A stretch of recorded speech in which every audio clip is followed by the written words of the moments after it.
Before I start the video, I just need to say that some of this information is speculative, as there are no real dates for these events, and if you spot anything in my videos that is wrong, call me out on it and I will amend them in the future.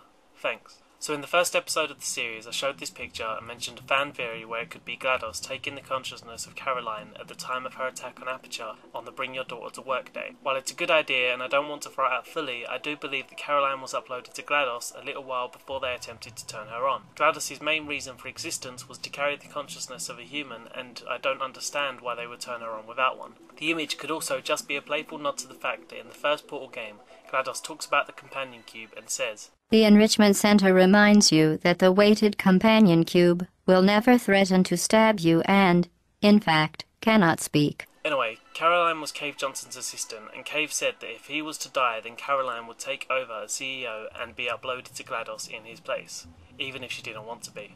According to this audio clip found in the game files, she really didn't want to do it. No, listen to me. Sir, I do not want this.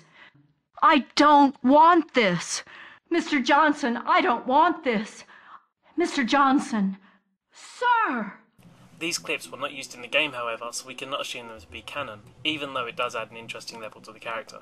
There isn't a lot known about Caroline, but from audio clips of Cave, we can determine that she is dedicated, reliable, and an overall competent person. GLaDOS also mentions that Caroline loved Cave Johnson's passion, determination, and aggressiveness, as well as his willingness to show it. Cave describes Caroline as married to science. This could explain why GLaDOS has such a deep dedication to testing.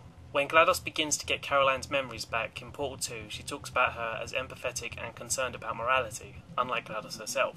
But we can't determine how far this goes, as she seems to have stuck around even though Cave was mistreating his staff and test subjects. It's hard to really get a grip on what parts of GLaDOS is representative of Caroline's personality. In future episodes I will talk about the fate of Caroline's memories and what it means for Aperture. But for now, this is all we know about Caroline as a human being and how it could have influenced GLaDOS in her initial uprising.